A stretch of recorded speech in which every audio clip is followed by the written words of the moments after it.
Welcome to the Summit for Wellness podcast, where we help you climb to the peak of your health. And now, here is your host, Brian Carroll. I'm sure most of us remember how confusing it was being a teen and going through different changes within our own body. And in most cases, we didn't really have anyone to talk to understand what exactly was going on and what to expect. What's up, everyone? I'm Brian Carroll, and I'm here to help people move more, eat well, and be adventurous. And in today's episode, I have Dr. Heather Manley on the show to share ways we can teach kids about their bodies in a safe and healthy way. While some of these conversations can be awkward to have with your kids, she does a great job of keeping it light and easy to talk about. So let's jump into my conversation with Dr. Heather. As a naturopathic doctor and author of the Human Body Detectives, Dr. Heather is a firm believer in the power of prevention, and the key to prevention is education. With HBD, she believes if children learn how their bodies work, they are more apt to make healthy choices that will give them a head start on a long, healthy life. Thank you for coming on to the show, Dr. Heather. Hi, thank you for having me. Of course. And we're going to have a very great conversation today about just teen health in general. And like you mentioned, you like to share education and try to educate as many people as possible. But before we get into that, let's learn a little bit more about you and what your background is. All right. Well, it's always a tricky question. Like, where do I start? Well, I grew up in Toronto, Canada, and I was always really interested in nutrition, but probably more food and supplements. I don't know how old you are, but back in the 80s, the health food stores were like really interesting, like just bare minimal. And then, but I ended up going to Florida for undergraduate and was in the biology department. And as a child, I was super obsessed with animals and wildlife, and specifically turtles. I'm not sure why. And so I was fortunate enough to work for the state of Florida in the sea turtle department. So I was really in that tract as working with wildlife. But for some reason, during the summer before going to my fourth year, I was like, maybe I should get pre-med just in case. So then it was like calculus and organic chemistry, which I'm sure there were many times where I was like, what am I doing? But it paid off. And then I worked for a conventional medical doctor who was incredible and taught me a ton of stuff. I think in the first week I was drawing blood and reading labs and dispensing pharmaceuticals. But then I stumbled across a naturopathic doctor, and he was gracious enough to meet with me and told me all about what naturopaths do and what they believe in. And I was like, sign me up. So here I am, naturopathic doctor. And I graduated in 2001. So awesome. And now where you are, you get to see turtles probably pretty often if you're lucky enough. I am very lucky enough because I am in Hawaii. I do travel to California the last 5 years, going back and forth. But I try to go and get into the water a few times a week, and it's not too hard to see a turtle. So, So what got you so interested in teen health, and especially around teen hormonal patterns? Well, I started with my book and curriculum series for kids called Human Body Detectives, and that was pretty much just geared to elementary school kids. And I stumbled across that just because I have two young at the time. They're not young anymore, but I was going into their elementary classrooms, just helping out the teacher. And really the only thing I could offer was, talking about food. And then they were asking, like, kids are crazy. They're so inquisitive. And they started asking me, like, well, how does it get in my body? So that led us into talking about digestive physiology. And so that's really where it all started. And I learned pretty fast that when they understand why food is important and what it does in the body, so that, they can score that extra soccer goal or run faster in the mile that they run it during PE, they're like, I got to eat good food. So, and then when my girls became teenagers, then that door opened, and I have two girls. So I started doing I find that with kids, they do so much better when they're with their peers. So I started offering these classes for pre-teens and early teenage girls, and just talking about their physiology, and and not so much of the so-called negative stuff that we hear about the menstrual cycle, but all the great positive things that come out of it that are super important. And so focusing on that, it's really empowering for them. Is there, as kids are growing up, is there specific groups of aging that are more important for specific things? Like, let's say for the first 5 years, is focusing on support for brain health more important than it is in the next 5 to 10 years after that, or anything along those lines? That's a great question. For me, my focus, I don't primarily focus, say, on brain health, but definitely during the first 5 years, brain health is really important. But I do think like one of the biggest things that's important in helping our kids be like successful people in the community, within themselves, and of course their health, is just the whole concept of awareness. I think if we can start teaching the kids during the first 5 years how, the first few years are probably hard, but around age 5, just like how food makes them feel, how sleep makes them feel, how drinking water makes them feel, like just this awareness between what they're doing, their lifestyle, how that affects how creative or productive or they are. Does that make sense? Yeah, it does. Yeah, And especially with elementary kids, they're so curious. Yeah. So if you can spark that curiosity, then they're going to learn probably pretty quick. They do learn really fast, because I think and this is one reason I love working with kids, is because they do learn quick. And it's because one of the main reasons is they don't want to be sick. They want to be, they want to go to school. They want to play. They want to play soccer. They want to they're so intrigued with writing. Like if you have a writer or a reader, like they want to be doing all those things. They don't want to be sitting at home feeling, sick and, feeling lethargic. So if you can really make that connection, like, wow, you didn't eat breakfast and you're tired. The thing is with kids though, you have to be very sneaky and manipulative on the way that you approach that, and let it come to them themselves. So they're like, yeah, wow, I didn't eat a good breakfast. Maybe that's why I'm tired. So tomorrow I'm going to eat a good breakfast. They work that way, and they work that way with sugar and sweets too.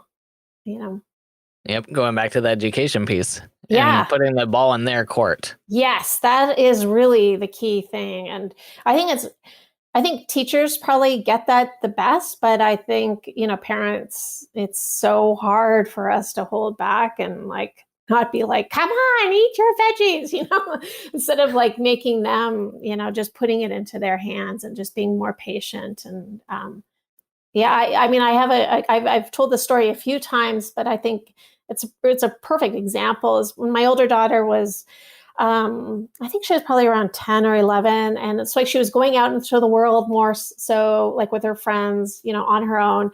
But that's when the Starbucks Frappuccino came out. And so that's all they wanted to drink. But every time she had one, she would get these horrible stomach aches. And so, I started to did it slowly, oh, I wonder, what did you eat? What did you drink? Oh, I wonder if there's sugar in that, I wonder if there's some caffeine. Oh, maybe it's the dairy. I was putting these ideas in her head.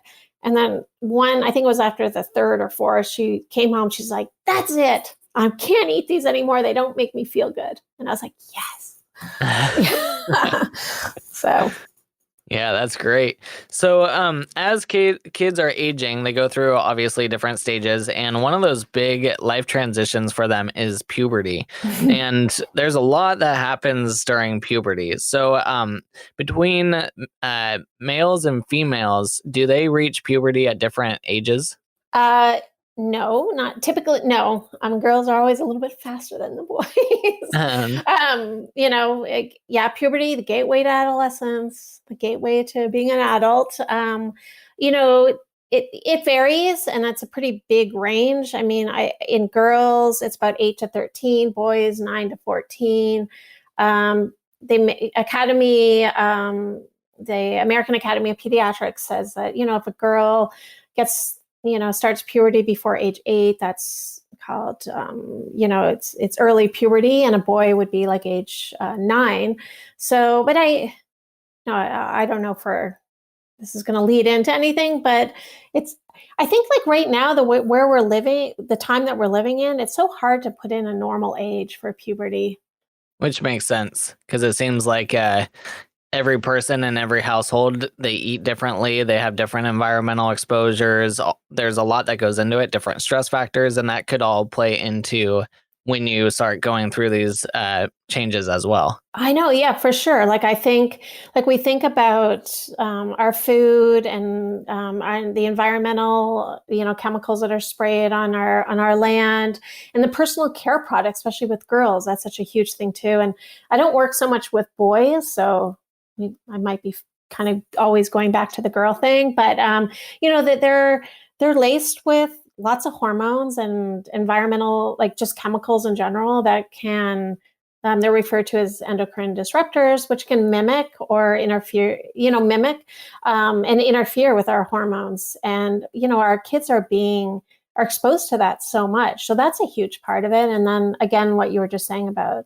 stress, like that can play a big part in it all as well. So, and I think even like what you were saying, like with different kids being exposed to different things, I think even in the same household, girls can, say we have a family of, 3 or 4 girls, these siblings, one might get their period at 8, maybe one's at 12, maybe one's at 16, and, maybe one of them is not managing their stress very well, is having a hard time. And maybe one's is an extreme athlete. And then maybe one is, obsessed with putting makeup on. So, or their detox pathways aren't working so well. So maybe because of all of that. So, there's I think there's a lot. I think like putting that normal label is hard. And can be, especially if a girl gets her period either at 8 or at 16, it's not, you want to be, like, every teenager wants to be in the norm, right? So. Yeah. Is there any type of peer pressure for that type of stuff as well, going through different stages? Well, that's one thing that I talk to my teenage girls when I get them in groups. I'm like, guys, we're all different. Like, our bodies are different. We're exposed to different things. Our family situation's different. Our household's different. We have to be, and puberty is not kind, really. I mean, I shouldn't say it's tough, like, I remember one time one of my daughters came downstairs and she was all teary. I don't know how old she was, maybe 14. And I was like, what's going on? She's like, I don't know. I just don't feel like I'm me. So like, I tell that story because it's okay to be there, because that's what's happening as things are changing in our body so we can grow and we can become adults. And so I think it's important to be gentle with ourselves and compassionate to our girlfriends. And for girls, when their menstrual cycles do start coming on, does it come on sporadically? Like, is it not as a normal cycle, or does it come on pretty normal right out of the gates? No, that's huge. And I think this is one of the biggest misconceptions. And I do see a lot of like older teenagers and early, young women in their 20s. And I think what's really important to remember is that when we get our periods, we think it's just the ovaries that are like calling the shots, but it actually starts in the brain. So the brain, if it senses, if it's ready, if it's like, feels like it's got some estrogen, things are happening, it starts to communicate with the ovaries and is like, okay, we're at the age, let's like start making some estrogen and progesterone. So, but the thing is that they don't start this communication so great. They're trying to figure it out, So what happens is that when a girl first gets their period, there's more estrogen in the body than there is progesterone. So, right out of the gate, there's an imbalance. And, some girls are more insensitive to that imbalance than other girls. And when we have that imbalance, that's when we start to see all of these, the heavier periods and the mood changes and the cramping, a lot of fatigue, acne, happens a lot. And, it can take up to 2-3 years for the brain and the ovaries to like figure it out and to communicate well. And that is, I mean, you can, when we're at this, I guess there's 3 different avenues that, a family or a young girl can go decide on what they want to do. Either just live through it, or we can support it with, making sure that we're eating really well, not gravitating towards processed foods, but making sure that we're, eating good quality fats and lots of fiber, putting a big emphasis on nutrition, bringing in some botanical medicine, some herbs, maybe some homeopathy that can really nourish and support this communication between the brain and the ovaries. And then the third thing that happens quite frequently, and there's no shame in it. I mean, families got to decide what they need to decide, but I think there's a big part of it that gets missed is, these kids go straight to their doctors and then they're put on some pharmaceutical drugs that will, help with all these symptoms. Yep. So something like a birth control or something similar. Yeah. So when we kind of, flip back and just talk about how the brain and the ovaries need to figure out this communication, if we're going to bring in a synthetic hormone, it's going to stop that communication. So it never gets a chance to figure itself out. So typically what happens when I'm weaning girls off birth control pills or young women, they go right back to having the heavy periods. They get acne, so we have to support and nourish the body so it can do its job best and not to stop any processes or putting a Band-Aid on. So I think it's really important for, doctors who are prescribing these medicines to, talk about that, and also talk about how these synthetic hormones are tough on the liver. It's adding more to the liver's plate of detoxifying and getting them out of the body. And then they also, most pharmaceutical drugs to some degree deplete a lot of minerals and vitamins. So if you have a young girl who's, being put on the birth control pill, I think it's a really smart idea to have some liver support going on and then getting a really good multivitamin and putting some emphasis. I'm always about, food as medicine first. But a good multivitamin is really crucial, I think, if you're going to go on the birth control pill. Yeah, I feel like that is one of the things that gets missed a lot because I don't really see a lot of kids taking multis.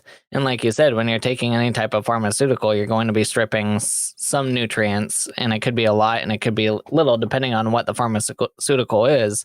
But I don't really hear kids taking multis very often.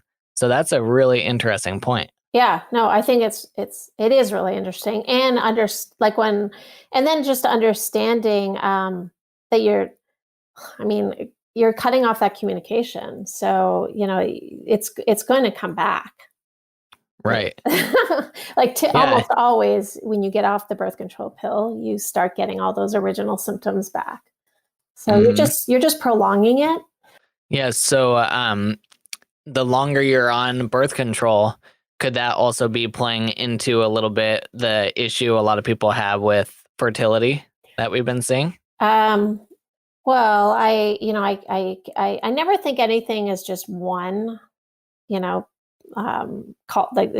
not just one thing that's making a disease happen. I always think it's multifactorial.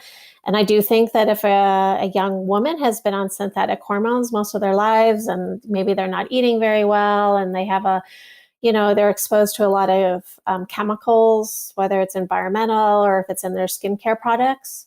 Yeah, those all can have really big effects on fertility. And I think in the last couple of years, when I do hormone testing, I'm so surprised, that these girls aren't ovulating and they're not making progesterone. And yeah, there's definitely some evidence that, the birth control pill and just the environment and stress. We didn't talk about that, but when we're under a lot of stress, that kind of shuts everything down too. Right. Yeah, it's also interesting because a lot of times if girls have acne and they want to get rid of it, then it seems like a lot of conventional doctors just go straight to birth control. And Mhm. it's interesting that we would be focused so much on controlling hormones instead of trying to look deeper into the acne issue. Right. And, it's when we start, when we, when a girl starts her period, like these hormones are kind of a little bit out of control and a little bit rogue, and they make our skin more oily. Estrogen can do that. I mean, as we get older, women love the estrogen because it makes us look glowy. But, when at the beginning, we're like, why am I so greasy? And that can clog the pores. So if there's not a good, skin hygiene in place, then, that it can get into acne can get into a very vicious cycle because of that. So, yeah, there's so many things that we can talk to our kids about, our young girls about before putting them on a pharmaceutical. And, I think like one thing that we didn't talk about, but I feel like I need to plug this in is that, we're, uh, well, synthetic hormones just, they don't give us the benefits they don't give us the health benefits that we need from hormones. And a lot of times, when we think about going through puberty, one of the first things that comes in almost everybody's mind is like, oh, reproduction. Now we can have a baby, and that's all the focus really is like, oh my gosh, now we can have a baby. But actually these hormones, they do so much in our body. They help with bone growth and keep our bones strong. They help with just growth in general. They help with our brain health. They help with immune system. Like we need these hormones, not just for reproduction, but we need them for our overall health. And we're not going to get that from the synthetic hormones. That's a very good point, and I'm glad you brought that up. Um, Now, one of the things you did mention was stress and how that can impact the hormones in the body as well. And we know that a lot of athletic females, athletic girls, they can get to a point where they're so lean that they lose their menstruation. So, Mhm. can you talk about that a little bit? Is that actually healthy for them to do that? Is that a natural response from the body to do that? Or is that a warning sign that they should look more into? Um, so my personal opinion is that it's definitely a warning sign. Again, and like I was just saying, is that these hormones, especially during these I was going to say reproductive, but like these like years between like 12 and 20, like there's so much growth that's happening, not just, like growing breasts or getting your period, but like your bones are growing and you're getting strength, and we need, calcium is like, building up in the body, and our immune system gets strengthened during this time. Like there's so much that brain health is just, on fire too. So, if a girl's not getting their period, that means they're not getting those hormones that they need for all of those things. But I think it's really interesting when we talk about girls, young girls. I guess we're just are we just going to focus on teenage girls or just like athletes Sure. in general?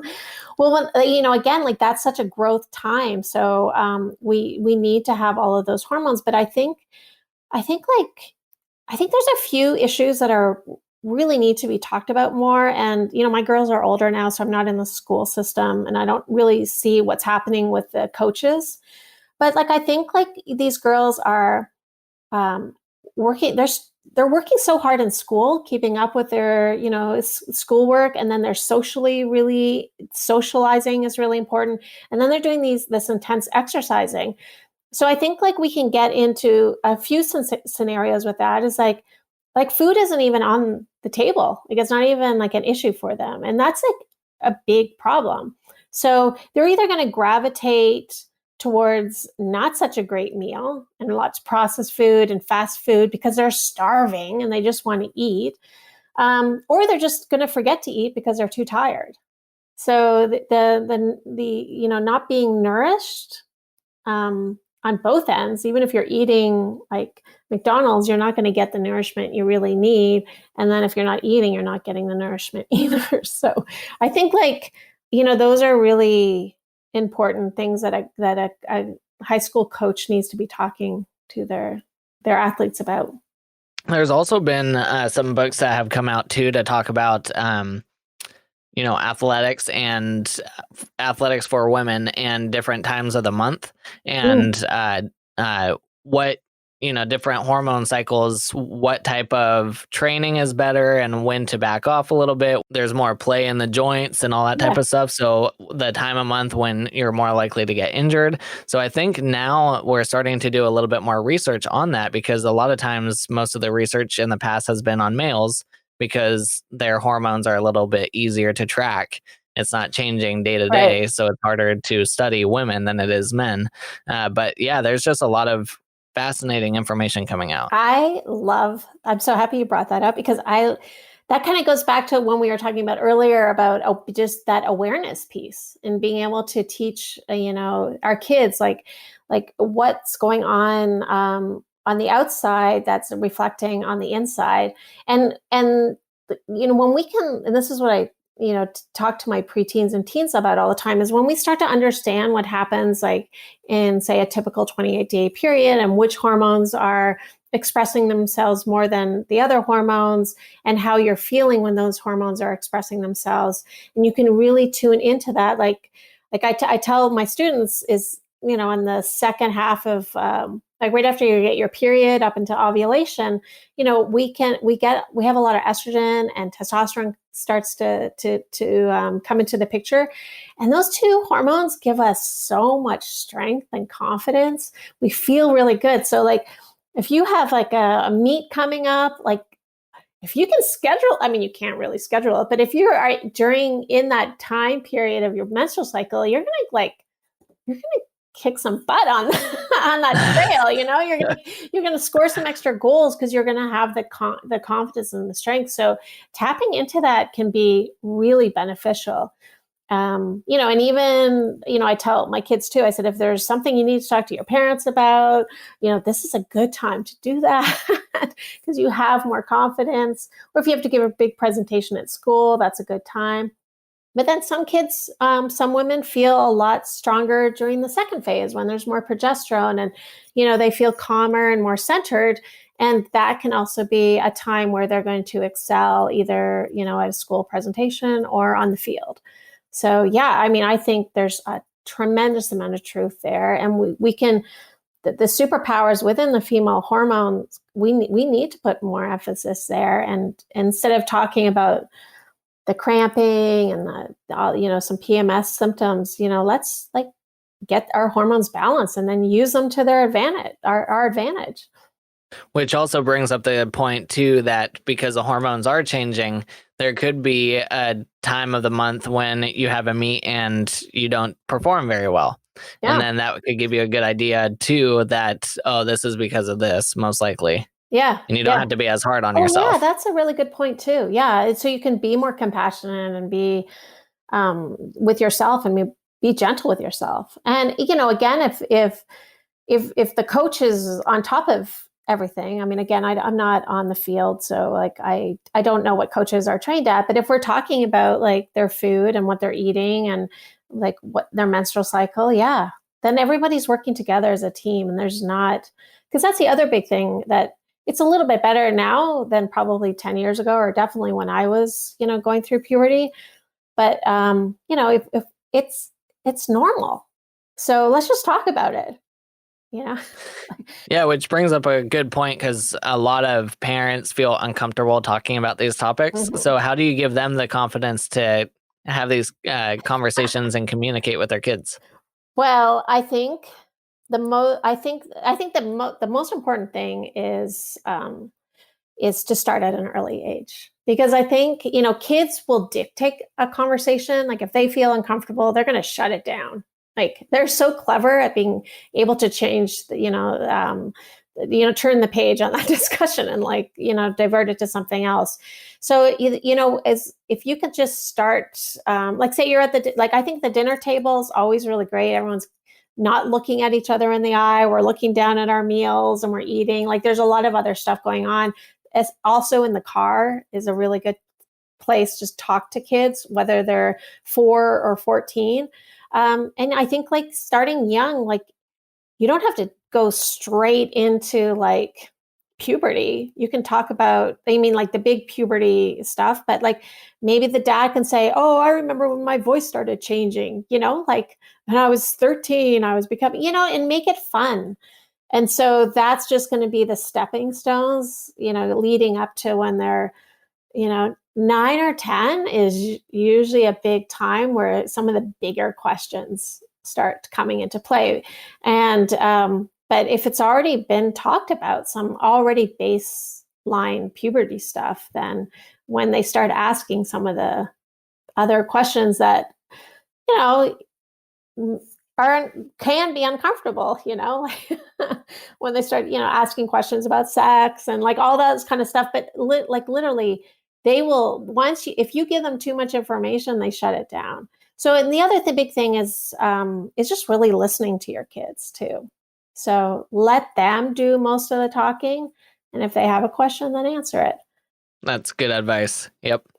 Perfect. Well, is there any topics that you want to talk about when it comes to boys and going through puberty for them? Is there any like big rocks that they need to know and focus on? I think one of the big, I think what could be really important, and maybe I'm just a little biased because I mostly see girls, but when I was starting to offer these classes right out of the gate, like 10 years ago, all my friends who had boys, they were like, can my boys come and learn this stuff too? Because they have sisters and they're going to have girlfriends. And so I actually think that boys really need to, tap into learning more about female physiology, because it is more,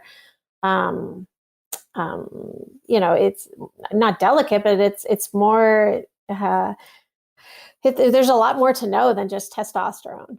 So, and then when they start to understand like what's going on in, say, a 28-day cycle, they can actually tap into, like when they do later on and have girlfriends, like after their girlfriend gets their period, they feel really strong and like, okay, so if there's something I want to talk to her about, I'm going to do it then, or maybe at this time of month feels a little bit more gentle. It's going to help them too. So I think having them learn more about the menstrual cycle is really important.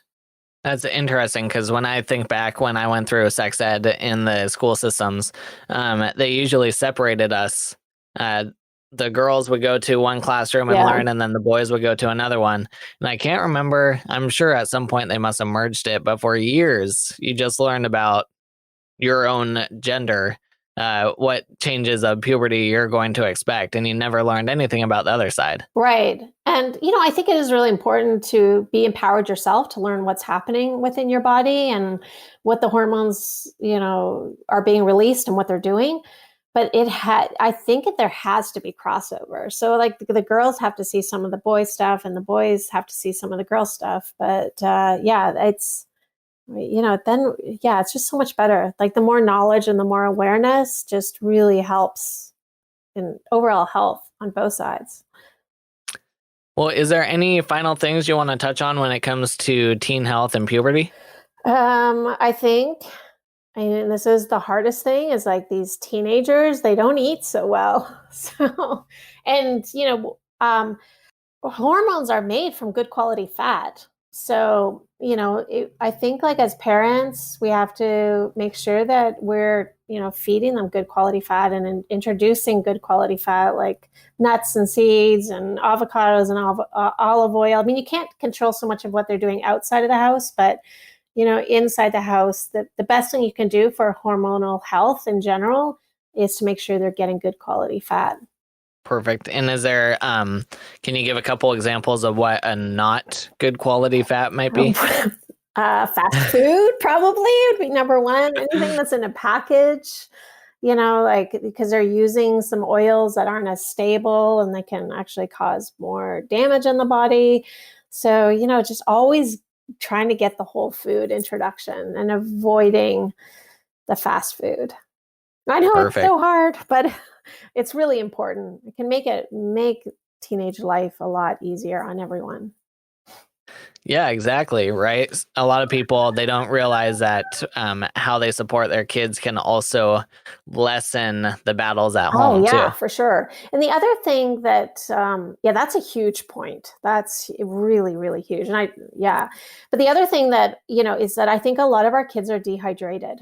So, Mm. so water is really important and not, some of like juice or, so many of these kids are drinking so much caffeine now. So, which can be really dehydrating on the body. So, making sure water is being given to them quite frequently. So Yep. Yeah. A lot of them are drinking pop and energy drinks and yeah, coffee and all sorts of yeah, stuff. yeah. So Yep. And then, so since you're doing such a great job of getting this information out to just kids in general and parents and trying to open up that communication, what is your vision for what like a health program would look like for kids so that they are able to learn this education?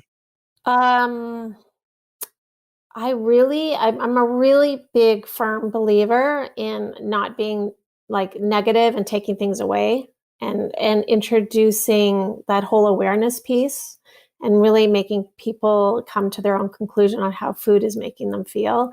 So, when we talk about this kind of stuff in the school system, I think there has to be more of a positive spin on it and connecting it to whether we're talking about food or hydration or exercise, even sleep is so important too. That we have to talk about the positive benefits of it and what we're going to get from it, instead of saying if you don't get a good night's sleep or if you don't eat this. I wish we would talk more about the positives and moving forward with good actions. Perfect. And people can find more information about you at drheathernd.com. And you also have humanbodydetectives.com. Is Human Body Detectives where you do a lot of the work with kids? Yep. So that's where, excuse me, all my courses are for elementary and middle and high school students, teaching about the physiology of the body. I've broken it down into systems, and then I weave nutrition into everything. So they understand that what they eat, plays a big role in how their physiology is going to work. So. And then are you on any social platforms? Yeah, so on social media, or Instagram at Human Body Detectives, and and Facebook. It's basically just I've spent so much work on working with children, so Human Body Detectives is my big tagline. So my handle, I guess. So that's where people can find me. Perfect, Dr. Heather. Thank you so much for coming on and Yeah. talking about this very important topic. We need more people just to understand how their bodies work. So this is fantastic. Yeah, thank you for having me. I love talking about this stuff. As you can see, these conversations can be tough to have with kids, especially if the kids don't really want to hear it from you. But if you start at a young age and talk about different ways their body works, like how it digests food, then that is a safe entryway into having these conversations. And Dr. Heather has lots of good resources available at humanbodydetectives.com. Next week, I have Dr. April Morrison on. Let's go learn who she is and what we'll be talking about. I am here with Dr. April Morrison. Hey, April, what is one unique thing about you that most people don't know? Ooh, one thing that most people don't know is that I have been to all but 2 of the 50 states in the United States. Which 2 have you not gone to? What would you guess? Alaska, Hawaii. Nope, been to both of those. So North Dakota and Oklahoma. I got to get to those 2 soon. Which one is your favorite? Which state is my favorite? Well, Yep. I'm from Massachusetts originally, so I have to say that is my hometown. And I got to give props to my New England people. And what will we be learning about in our interview together? Just a little bit about pelvic health and how it's important for all people, men, women, at all stages of their lives. And just really that the pelvis is not just an area of the body that is often forgotten, but super important. And do you have any foods or nutrients that you think would help people with their pelvic floor more? Absolutely. Water.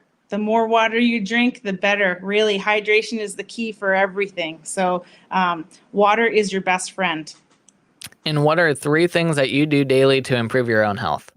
Ooh, that's tough. I do my best to be mindful for at least 30 minutes when I first get up in the morning.